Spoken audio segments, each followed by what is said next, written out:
orando pela causa das missões, né? Esse é o subtema. Aí tem aqui a importância da oração na obra missionária, interceder e despertar a igreja local para a obra, né? Esses 3 subtemas aqui. Orando, aqui está pela causa missionária, né? Nós sabemos que quando Jesus foi escolher os apóstolos, acho que é Lucas 6, ele orou uma noite toda, né?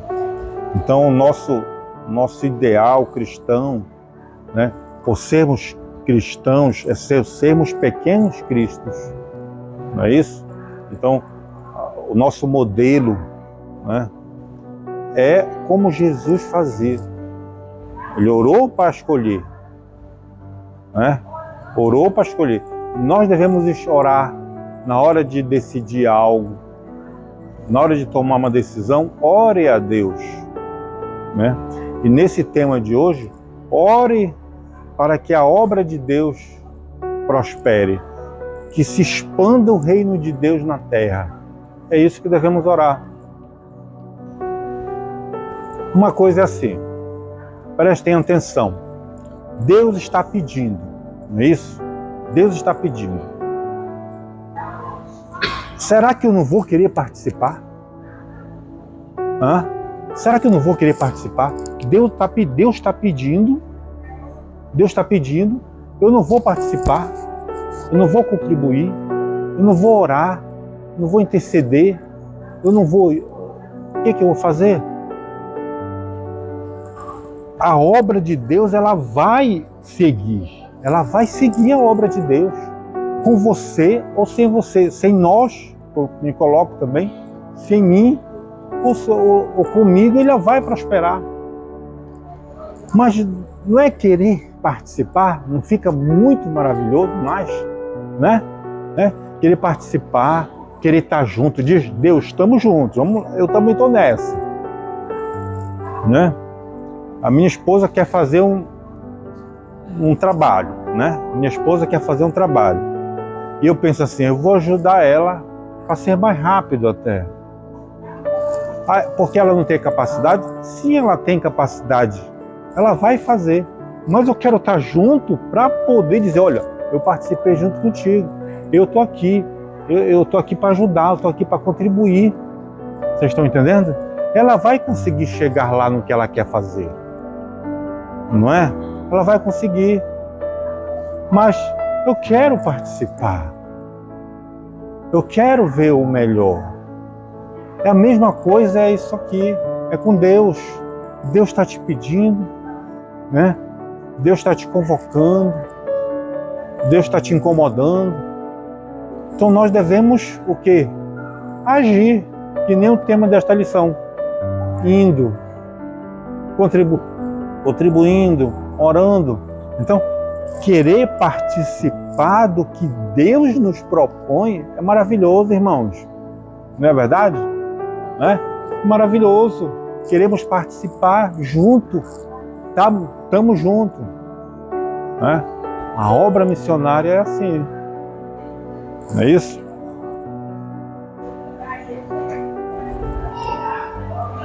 A importância da oração na obra missionária.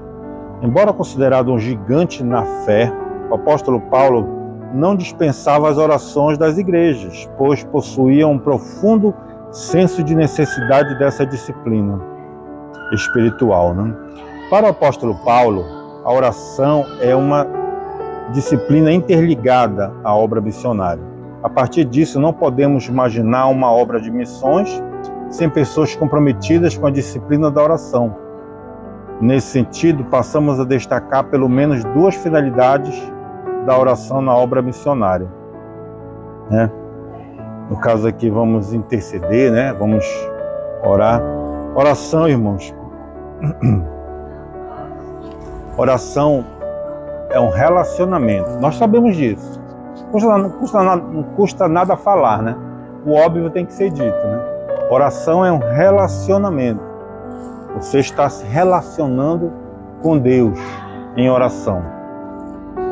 Nós, muitas vezes, nós não sabemos pedir também, né? A palavra de Deus diz que nós não sabemos pedir.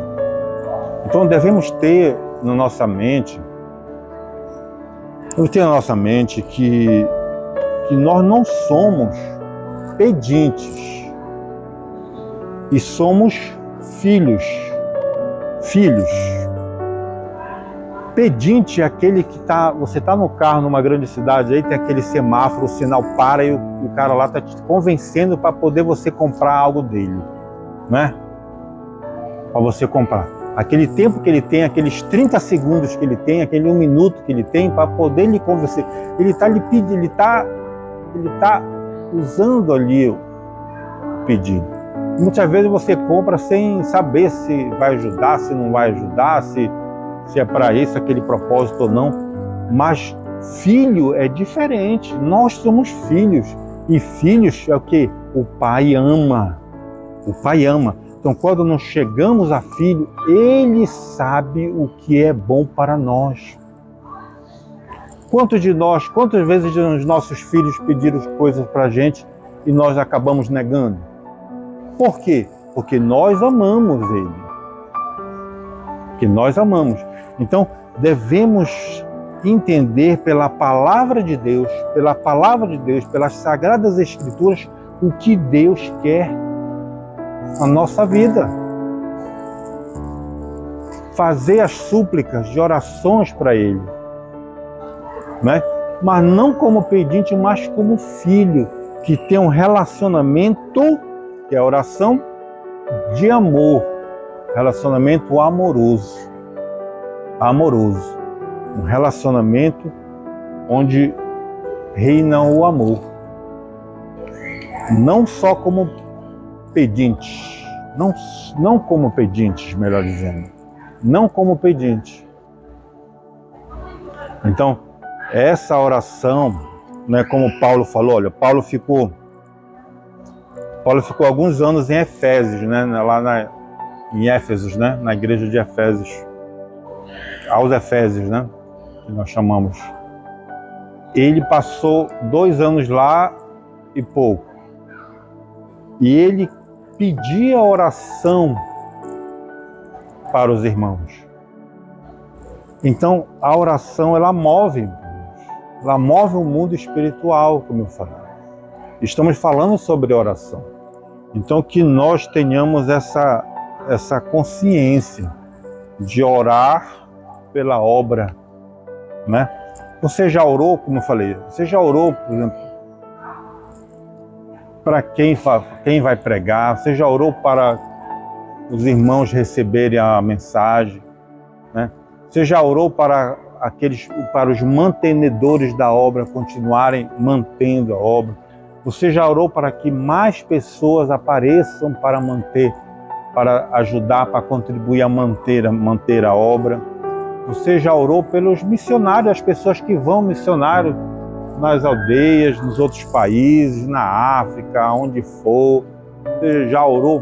Nós já oramos sobre isso, né? Para que levante pessoas, né?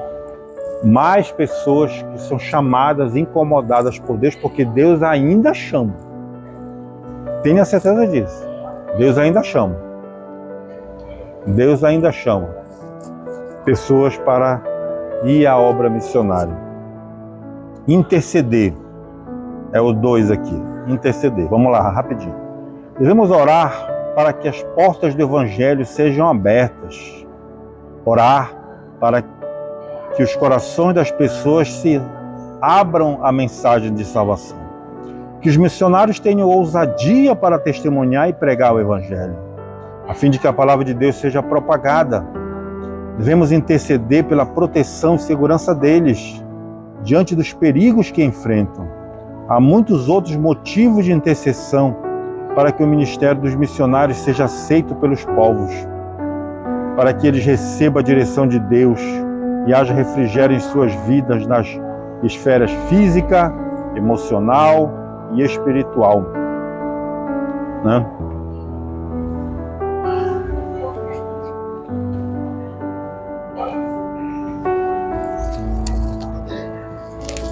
Meus irmãos, acredito que aqui deve ter muitos testemunhas, né, de ações de intercessão. Eu vejo assim, Acho que nós devemos também, acho que nós vemos também assim. Se nós intercedemos pelo outro, a bênção também é sua, né? A bênção também é sua. Jó, vou puxar aqui Jó. Jó, ele estava numa situação deplorável, né? Nós sabemos disso. Os amigos deles estavam melhores que ele, não é isso? Jó. E o que ele fez? Ele orou pelos seus amigos também. Ele orou pelos seus amigos, o que aconteceu? A bênção também recaiu sobre ele. Meus irmãos, acreditem, né? A oração, ela move montanhas. É uma metáfora que eu coloquei, né? A oração, ela tem um poder muito grande. Jó 42:10 diz assim: e o Senhor virou o cativeiro de Jó. Quer dizer, mudou a situação de Jó, né? E o Senhor virou o cativeiro de Jó quando orava pelos seus amigos. E o Senhor acrescentou em dobro tudo quanto Jó antes possuía. Jeremias, irmãos. Jeremias, no caso, olha só, presta atenção nesse detalhe. Então, são exemplos bíblicos para a nossa vida isso aí. Jeremias, no cativeiro babilônico, que o povo de Israel houve mortes, né, de homens, mulheres, crianças, levaram o cativeiro para serem servos na Babilônia. O que Jeremias disse? Jeremias disse: orem por esta cidade. Às vezes assim, como orar pela cidade para progredir, porque a paz deles é a nossa paz. Orem, a paz deles vai ser a nossa paz. Orem pelos seus inimigos que você também terá paz. É outro detalhe. No meu trabalho, numa cidade lá perto de Rurópolis, pastor, lá perto de Rurópolis, uma cidade que eu estava visitando lá, uma cidadezinha lá, aí tinha 2 laticínios lá na hora, né? Mas o rapaz estava contando a história que os laticínios, um fechava, né? Aí outro abria aqui, aí depois fechava o outro e ficava nesse negócio. Por quê? Porque eles não se entendiam. Eles assim, olhavam para o outro como adversários. Olhavam pela concorrência, como adversários. Não, irmãos. A bênção dele é a sua bênção. Quando eles tiveram a consciência, alguém lá chegou com uma mente de empreendedor, de uma mente, sabe, uma mente mais evoluída, né? De que, opa, eu vou contribuir com aquela empresa, né? Que eles têm os clientes deles, que eu tenho o nosso, que o mercado vai crescendo ali na região. Eu não posso dizer assim, eu quero que aquele feche porque eu vou governar aqui na cidade. Não é assim. Não é. Essa intercessão, ela atrai bênção para você mesmo também. Jesus Cristo, orai pelos vossos inimigos. Não é? Então, é muito forte isso. E aí, o progresso daqueles laticínios, o progresso deles é quando eles tiverem essa consciência que não deve lutar um contra o outro, né? E sim um prezar pelo outro. É a mesma coisa da oração intercessória que nós estamos lendo aqui, né? Então a oração intercessória, ela tem um grande poder, né? Quem sabe nós não precisamos orar mais pelos nossos irmãos. Podemos, quem sabe, não está faltando isso mais na nossa vida, né? Quem sabe não está faltando isso na nossa vida, mais essa bênção também, né? Possamos interceder pela obra, orar, né? para que se levante pessoas, né, engajadas, envolvidas cada vez mais para a obra missionária. Despertar a igreja local para a obra missionária. A disciplina da oração missionária aumenta o desejo de o crente fazer algo no sentido de levar a salvação para os perdidos e até mesmo de ser enviado ao campo missionário. Nesse aspecto, é interessante destacar que os mesmos crentes que deveriam orar pelos ceifeiros em Mateus 9 são os que foram enviados por Jesus para a ceifa em Mateus 10. Por isso, aqui colocou aqui o escritor, né? Wagner Tadeu Gabi, né? É o escritor da revista desse trimestre. Doutor, né? Muito bem capacitado. Mateus 10. Por isso, um grande líder de missões certa vez disse: se mais crentes se pusessem de joelhos em oração, mais crentes se poriam em pé. Né? Então a oração tem tudo a ver, né? Jesus falou: clamem, não foi? Jesus falou: clamem ao Senhor da Seara, para que mande mais trabalhadores. Ele não falou isso? Então, Jesus falando isso, o que eu aprendo? Né? Se Jesus está pedindo isso, então façamos o que ele está pedindo. Ele está pedindo para que nós clamemos. Ele não disse assim, eu clamo. Não. Ele falou, clamem a Deus para que mande mais trabalhadores para a seara. Que são poucos os ceifeiros, não é isso? Então, devemos fazer isso. Estamos falando de oração, estamos falando de intercessão, né? Para essa obra maravilhosa, que vai prosperar, está prosperando. Seguindo. Agora que eu vou falar sobre contribuindo. Item 2, contribuindo para missões.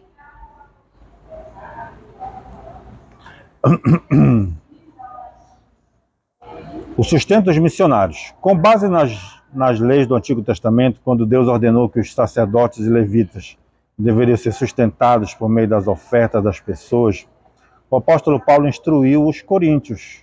Assim ordenou também o Senhor aos que pregam o evangelho e que vivam do evangelho, né? O nosso Senhor ensinou acerca desse mesmo princípio no Evangelho de Mateus, em Filipenses.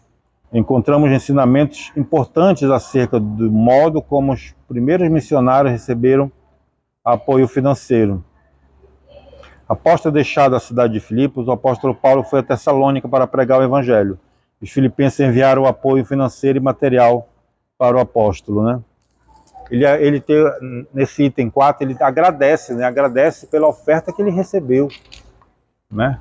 Não estava precisando tanto, mas ele recebeu, né? Muito grato. Então a gratidão é dessa forma, né? A gente agradece, sempre é bem saudável isso, o agradecer. Falando sobre isso aí, uma palavra que eu estou usando muito agora nessa manhã é envolvimento. Eu acredito que se nós nos envolvermos, falo nós, né? Com certeza vai haver muito mais contribuição. Eu vejo dessa forma, não é isso? Concordam, né? Se há o envolvimento, nós demos o máximo de si e continuamos contribuindo de acordo com o que tem no seu coração, de acordo com o que propôs o seu coração, né? Não com tristeza, mas com gratidão. Não por obrigação, mas com alegria, né? Com alegria. Então esse envolvimento ele tem tudo a ver com essa contribuição na obra missionária. Muitas vezes nós vemos assim, irmãos, olha, vamos contribuir aqui com R$2, vamos contribuir com R$5. Eu não sou contra de falar 2, falar 5, tudo bem.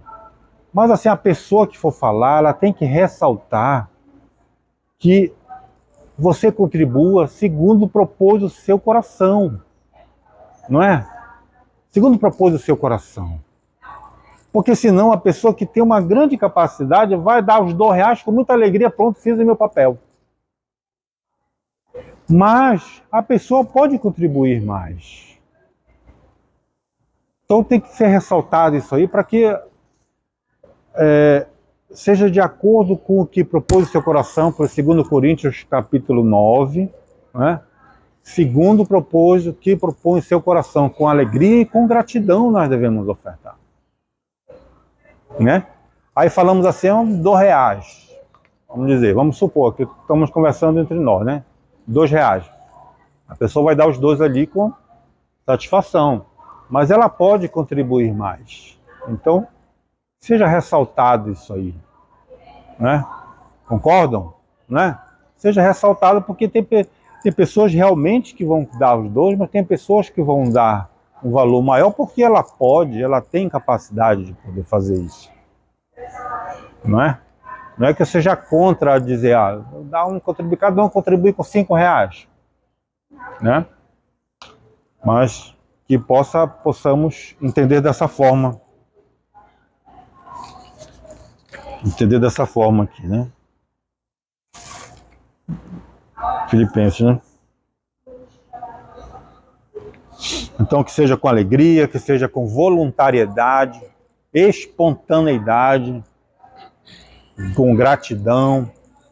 Né? Como eu falei, Davi pegou do seu tesouro pessoal e ofertou.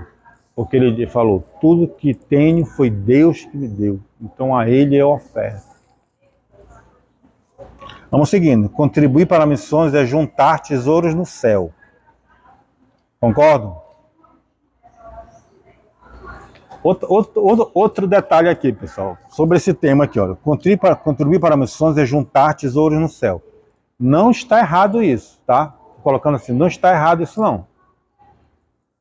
Mas assim, é como se a gente observa hoje a geração que a gente observa muito, assim, a pessoa sempre quer o retorno, sabe? Sempre quer o retorno. E quando investe, dá ideia de retorno, concordam? Podem falar, estamos aqui, né? Estamos aqui, juntos. Eu até fico feliz quando alguém, né, também comenta aí. Ó, juntar tesouro no céu, claro que juntar tesouro no céu está na palavra de Deus, né? Juntar tesouro no céu, né? Que já foi falado. É onde as traças, né, não corroem, né? Então, eu quero dizer aqui, essa geração, ela pensa muito no retorno. Não, eu vou investir porque eu quero retorno depois ali, eu quero o meu depois. Não é assim. Vocês estão entendendo? Não é assim. Não é assim que nós devemos entender. Né, pastor Vicente? Né? Nós devemos dizer assim, né, pastor Genésio? Eu vou investir aqui porque eu quero o meu depois. Não é. Não é dessa forma. Né?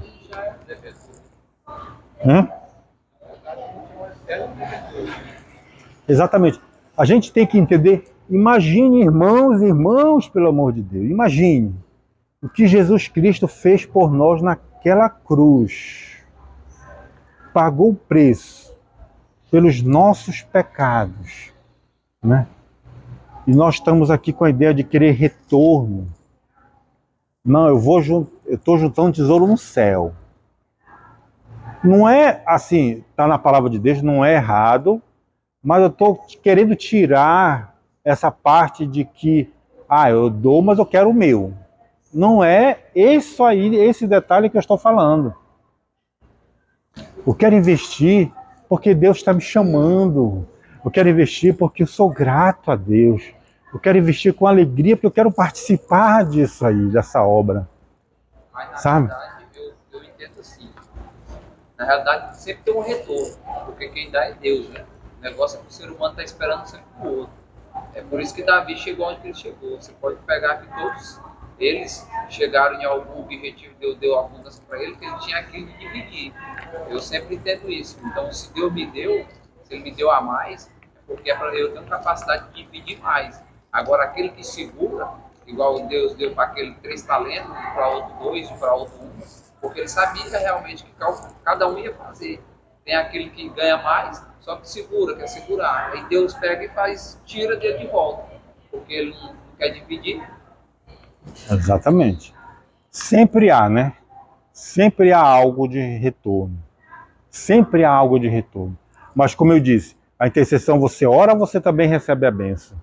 No caso, você contribui, você recebe também. Mas eu não, assim, o que eu quero colocar aqui é que esse pensamento de querer o meu depois, porque eu fiz, eu quero, eu vou querer o meu. Entendeu? Que seja isso, né? Na liberalidade, na onipotência, né? Na onisciência de Deus, né? Que Deus faça isso, né? Eu quero tirar esse detalhe do egoísmo, sabe? Do egoísmo, da soberba em querer para si, sabe? Tirar esse detalhe disso. Como eu disse, não está errado, como está dito aqui. Contribuir para missões e juntar tesouro no céu. Tudo bem. Mas tire esse detalhe. Se caso houver no nosso coração, né? Caso houver no nosso coração. Desprendimento. É a pessoa desprender das coisas terrenas e fazer algo curtir mais do reino de Deus. Porque quando não há um desprendimento, há esse entendimento do retorno. Quando há o desprendimento, Exatamente. você semeia sem querer receber em troca. Claro que Deus não fica devendo nada a ninguém. Exatamente, muito bem. Mas aí você desprende das coisas terrenas. Exatamente, esse desprendimento, a palavra foi muito boa aqui, né? Que haja esse desprendimento no nosso coração, né?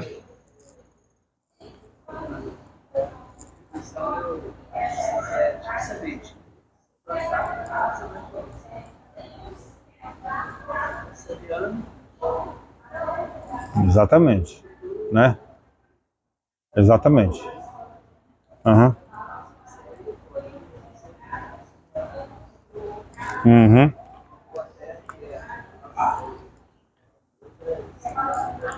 Como semente, né? Muito bem, é isso mesmo.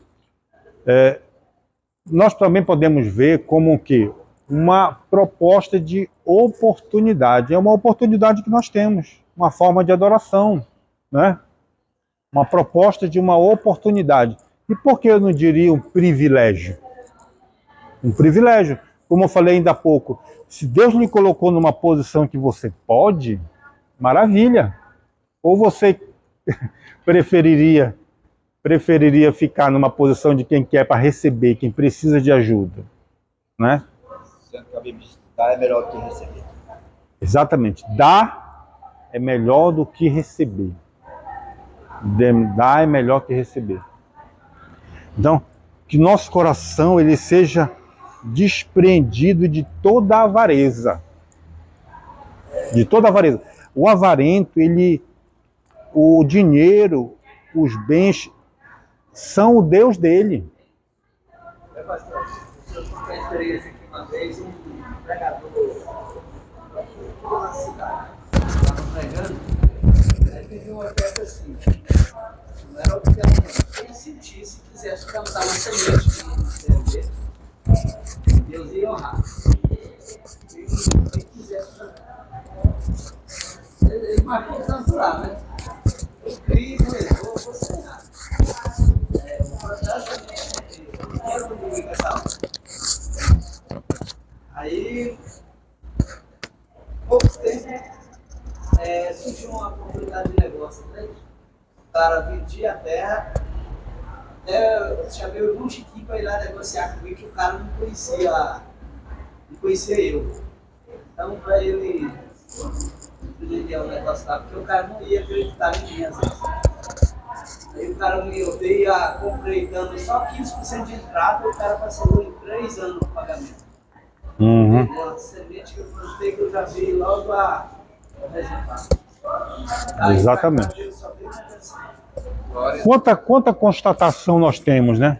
Eu já vi a constatação, já vi falar no púlpito, que eu ouvi, que a pessoa foi na hora de ofertar, ela foi tirar o dinheiro, tirou a nota maior ali e o irmão do lado viu, né?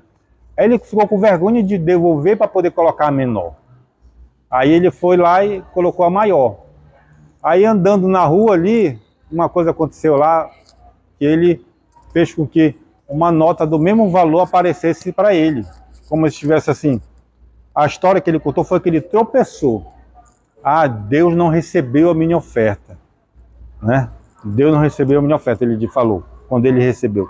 Então, o que o Pedro falou aí, que a gente contribui, a gente faz a semente, mas, irmãos, que haja esse desprendimento.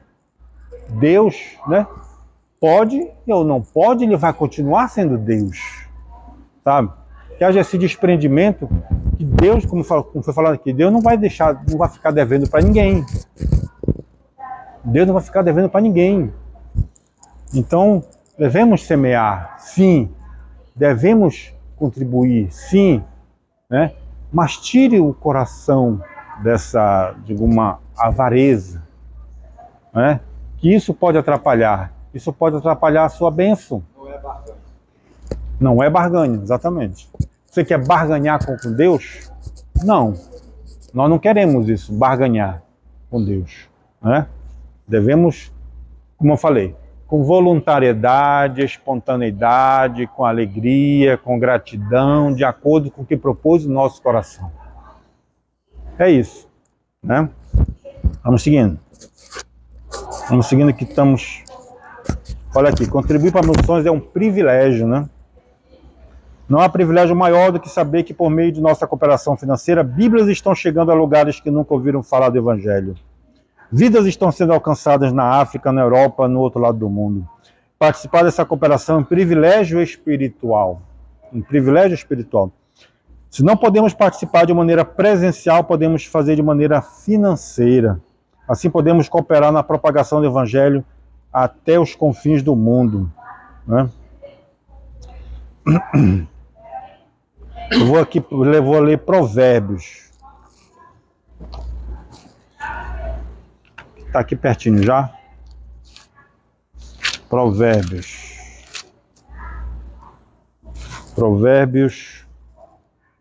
11, 24 a 26. Olha aqui. Provérbios diz assim. Estamos falando sobre o quê? Estamos falando sobre contribuição, tá, irmãos? Sobre contribuição. Esse trecho aqui da palavra de Deus é muito bom. Até para administração de oferta também é muito bom. Diz assim, alguns Provérbios 11, 24, vamos ler 24 e 26. Alguns há que tão generosamente e ainda se lhes acrescenta mais. Lembra que é melhor dar do que receber? Vou repetir. Alguns há que tão generosamente e ainda se lhes acrescenta mais. E outros que retêm, né? Falou aí, né? Retém, né? Mais do que é justo, mas é para a sua perda. Para a sua perda. A alma generosa, olha aí, ó. A alma generosa prospera e aquele que atende também será atendido. Aquele que atende também será atendido. Ao que retém o trigo, o povo amaldiçoa, mas bênção haverá sobre a cabeça daquele que o vende. Então são ensinamentos da palavra de Deus que eu estou trazendo aqui, justamente para a nossa vida, né? É melhor dar do que receber. Ser generoso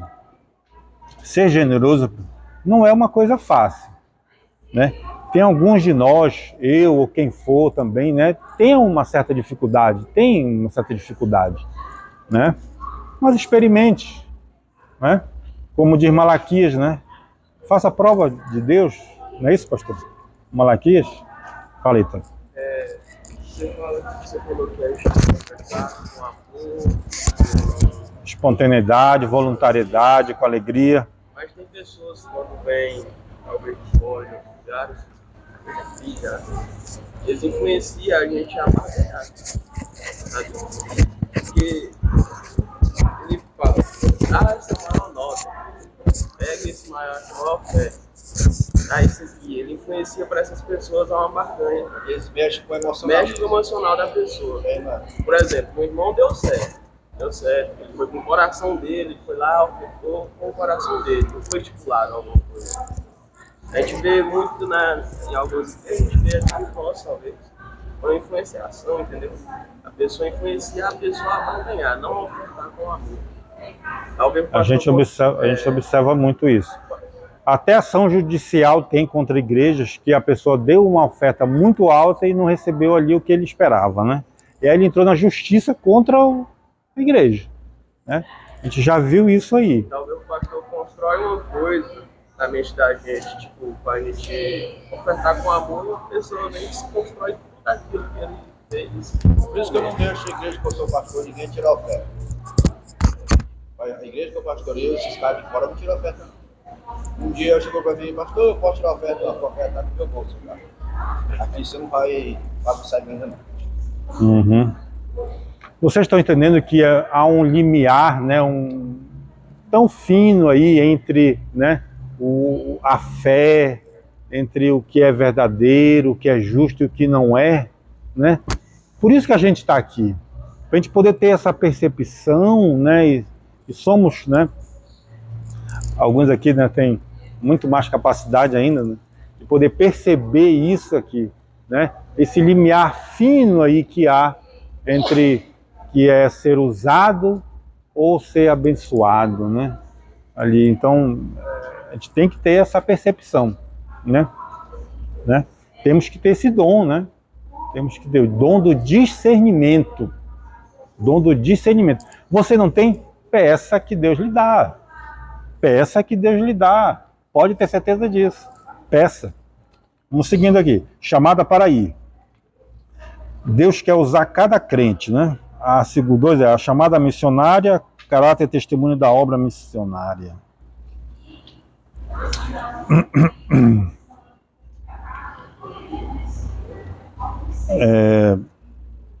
Deus quer usar cada crente. Todo cristão deve estar pronto para ir e fazer o trabalho missionário, levando as boas novas de salvação aos moradores do campo e da cidade, aos estudantes, às donas de casa, órfãos, profissionais liberais, deficientes, físicos, prostitutas, homossexuais, dependentes químicos, enfim, tantos grupos que o Senhor nos proporcionar.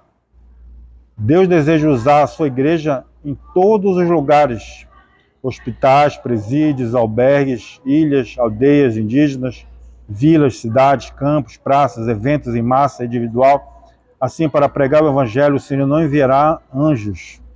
Assim, para pregar o evangelho, o Senhor não enviará anjos, mas usará homens e mulheres. Todavia, há um preço a pagar, ou seja, a obediência à chamada missionária, né? Deus ainda chama, né? Deus ainda chama, né? Aquele arder no coração é um chamado. Por que nós não possamos nos envolver mais na obra aqui da igreja local, né? Na nossa igreja? Vamos desenvolver mais. Vamos nos envolver mais, vamos nos envolver mais. Vamos nos envolver mais, vamos nos envolver mais, né? Vamos. Eu penso assim, eu sempre tem aquela sensação, eu posso fazer muito mais, eu posso fazer mais. E às vezes, muitas vezes nós não fazemos. O que foi dito aqui é, Deus quer usar cada crente. Cada crente Ele quer usar, cada um de nós Ele quer usar. Eu não quero marcar aqui, combinar aqui, mas vamos desenvolver mais, né? Não é isso? Você falando assim... Pastor Ivan, fala. Mês passado eu tive uma experiência de pregar na cidade É uma vigília. Nós eram 2 pregadores. O primeiro pregador ele começou das 9 até meia-noite. Estava aí tudo tranquilo. Quando estava finalizando, falei assim, o pastor Gustavo, agora vamos colocar de pé para receber o nosso segundo pregador. Quando ele falou assim, eu levantei uma mulher lá atrás. Mulher bem alta. Todo mundo quietou, silêncio total. E essa mulher, ela andava no chão igual uma cobra. Ela? Ela andava no chão igual uma cobra. Ah, sim. Aí eu fiquei pensando, exatamente na hora do meu horário, o demônio pegou a mulher. O pregador estava pregando. Se no horário dele, exatamente na hora que foi passando, o que veio na minha mente? A gente precisa estar preparado, certo? A gente precisa ter depósito, porque no momento desse é você e Deus. Uhum. A tua parte fica só no que você vai fazer, porque você é o responsável daquele momento. Uns vão ajudar e outros vão ver o que você vai fazer. Mas pela misericórdia de Deus, a mulher foi de pé e aceitou Jesus. Aleluia. Na hora dela. Muito bom. Já na presença de Deus. Então, a gente está vendo aqui a obra missionária, né, que ensina psicólogos, os que estejam preparados. Preparado. Nós aqui, obreiros, nós estamos na linha de frente. Qualquer coisa achamos obreiros, né? Então, que nós temos que estar com a nossa vida no altar, na oração, na obediência, porque no momento certo Deus vai ter a misericórdia. E ele vai chamar, né? Nesse Chama. momento aí, na hora que pegou, todo mundo afastou. Aí você viu que estava dormindo, acordou, olha minha coisa dormiu. É a hora da preparação. Uhum. Assim, como está sendo dito aqui, chama cada crente. Aí, mas eu não tenho capacidade, vamos dizer assim, podemos dizer, eu não tenho capacidade. Se tem, se Deus está chamando, algo tem a ver.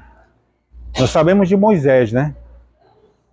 Moisés foi chamado para libertar o povo, fazer aquele... A gente olha assim, que grande obra foi feita. E ele dizia assim, que ele não sabia falar. Mas Deus sabe, você acha que Deus não sabia que ele não sabia falar? Que ele não sabia se desenvolver? Mas Deus vai capacitando. Deus vai dar o auxílio. Colocou outro do lado dele. Né? Se ele chamou... Das 3 opções, ele tem capacidade, né? Ou orando, ou contribuindo, ou indo. Exatamente.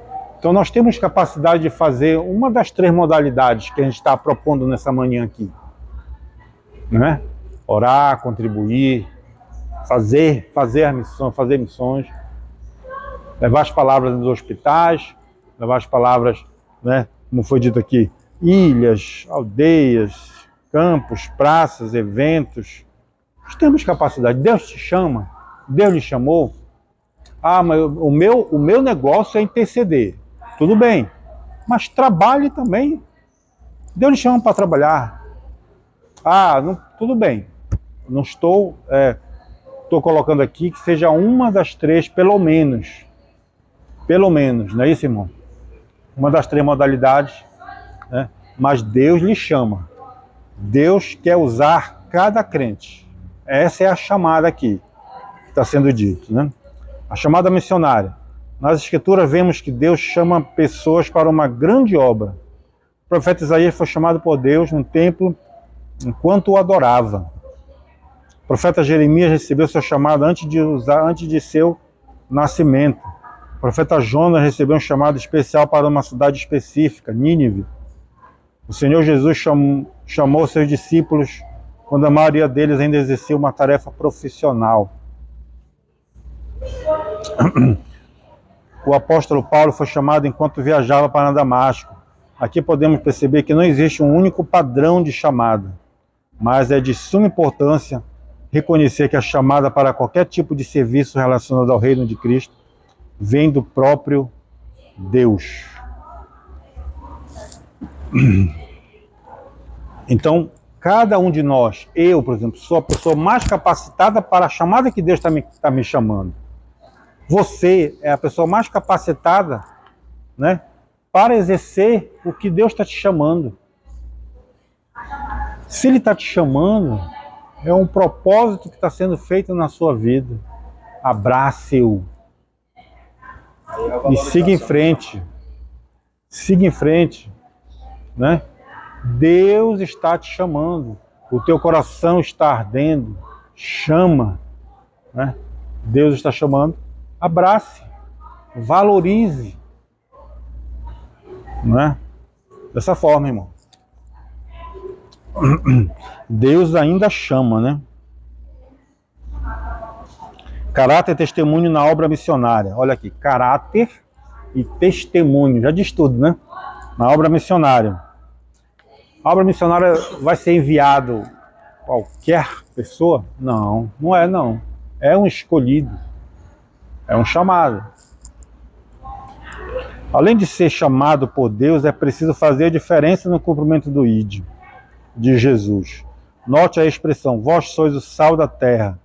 Essa sentença nos remete ao caráter do cristão, pois carrega o sentido de trazer sabor, marcando a vida das pessoas por meio das nossas. Note também a expressão, vós sois a luz do mundo. Essa sentença traz a ideia do nosso testemunho pessoal, ou seja, a luz deve brilhar em meio às trevas, no contexto em que estamos inseridos, né?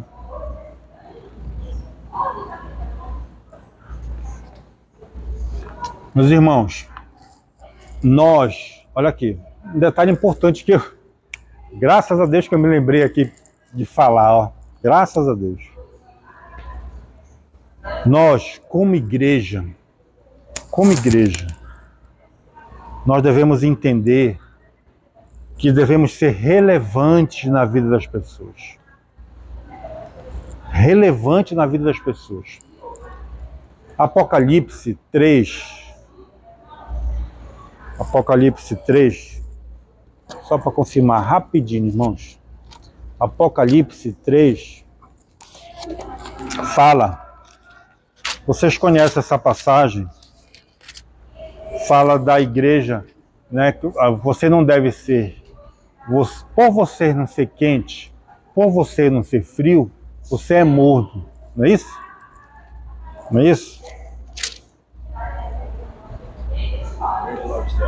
Laodiceia, está aqui, né? E anjo da igreja de Laodiceia, que isto amém, testemunha.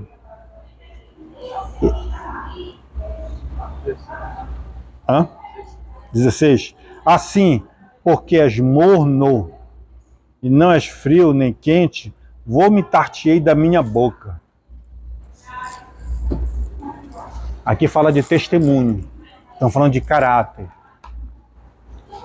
está falando de frutos, o fruto do Espírito. Irmãos, sermos relevantes na vida das pessoas é que transforme vidas de pessoas, que mudem destinos.